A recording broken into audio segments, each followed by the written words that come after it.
Here are my 3 tips as an LCM piano teacher. Welcome to my piano room.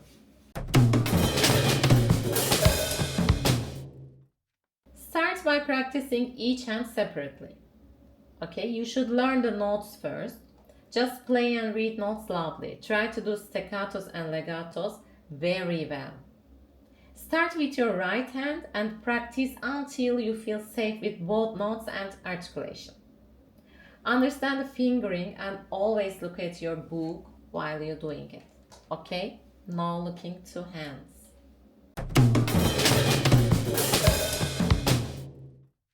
Always count.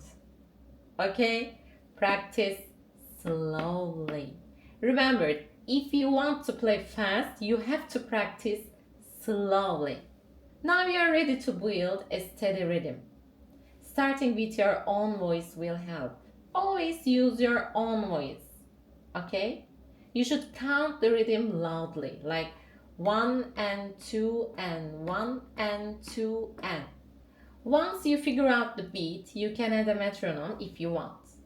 But I always recommend my students to use their own voice unless the piece is too fast.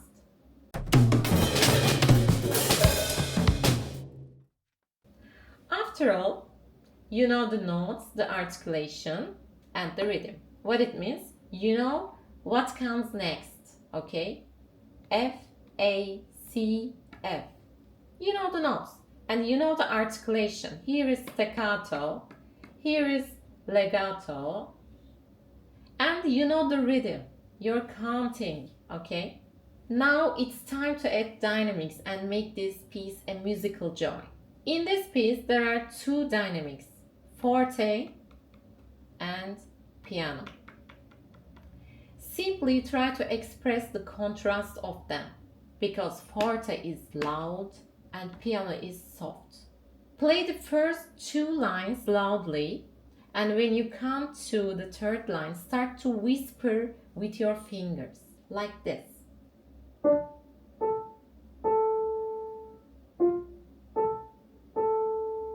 Okay, but how is it loudly?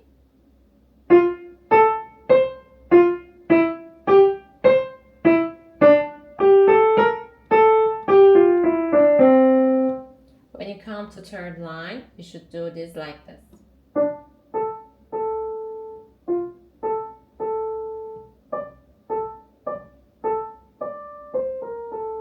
Very gentle. And lastly, play the 3rd line loudly, like the first 2 lines. Okay, and then make the contrast dramatic. After you play it many times, it will become more natural. And here is the bonus tip, guys. If you practice every tip like 10-20 times with full focus, you'll see that it will be much easier to play and you might even get full marks. But as every pianist knows, the most important thing is